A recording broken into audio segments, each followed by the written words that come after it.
Recently, Dr. Henry Beechhold had an article published in the Chronicle of Higher Education titled, "The Presidential Campaign Was a Chilling Indictment of American Education." In the article, he said that either the candidates are dimwits or their handlers and spin doctors assume the voters are. There's so much conflicting information out there already, and with respected and credible people taking two sides of a particular issue. How does one become politically literate? You can take a course in public speaking, you can take a course in media, in political science, and so on and so on.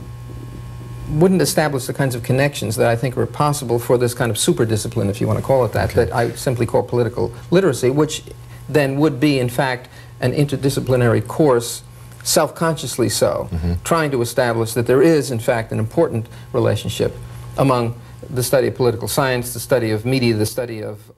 We're going to revisit the vast wasteland today to discuss the medium that has become so much a part of our lives. We'll be talking to Dr. Gary Woodward, a persuasion theorist, co-author of the books Political Communication in America and Persuasion and Influence in American Life. Hi, Gary. Hi. Gary, it's interesting to talk about television on television. It's the sole source of information for a large number of people, and we're led to believe that it's incredibly powerful. Do you agree with that? Well, it is, but you've got to put it in perspective. The mass media in the United States have always been very powerful. George Washington, when he was inaugurated the first president and when he finally left office on both occasions, gave some attention to the media coverage of his own presidency. And that's developed through the years. Today, the definition of a literate person is much more involved. People have developed to various literacy skills, reading, writing, and speaking. And in our changing business and economic environment, there is a potential for problems. Dr. Dorothy Rubin is a well-published expert in this area, and I talked to her about what makes a person literate. They're concerned at looking at literacy per se, literacy of young adults as well as young children.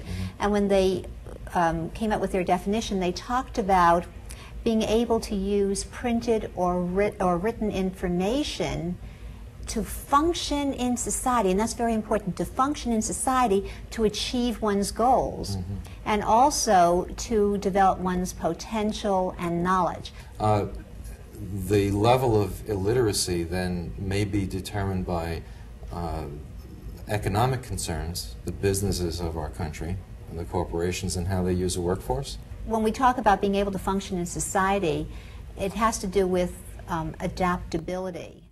The pleasures and profits of book collecting. Why do people collect books? What makes a book valuable? How does one identify a first edition? To help us understand this fascinating world of collecting old and rare books, I've asked Dr. Paul Du Bois, the director of the Roscoe West Library at Trenton State College, to join us.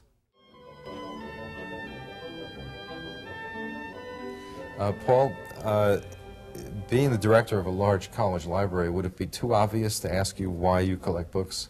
No, I think it's a good question, Mike. In my case, I grew up in a house that was filled with books because as a child my father was in the book business, sold books right out of his house, and so I was exposed to books and reading at a very early age.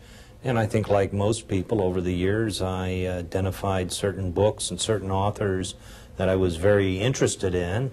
And after you do that, then you begin to want to be interested in certain editions of those authors that you'd like to have for your own library.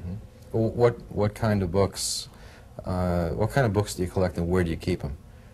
Well, that's a very embarrassing question, because the first answer is I collect all sorts of things.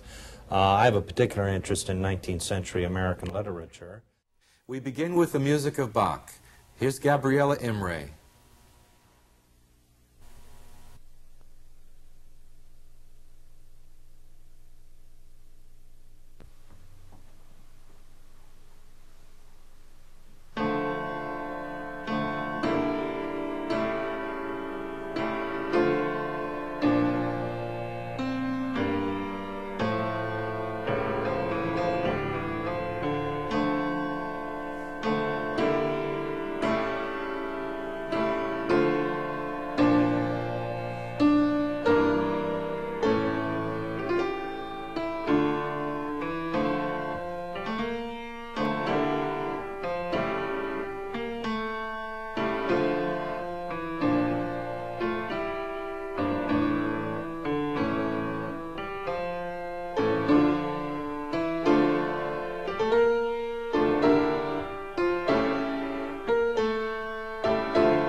mentioned to me that your eventual piano teacher at first said, I'm not going to look at her because she's still in high school, and but tell us the story about that.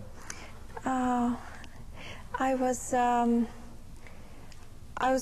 secretly going to this very fine pianist concerts for some years now, following him because I really dreamed of him teaching me to play.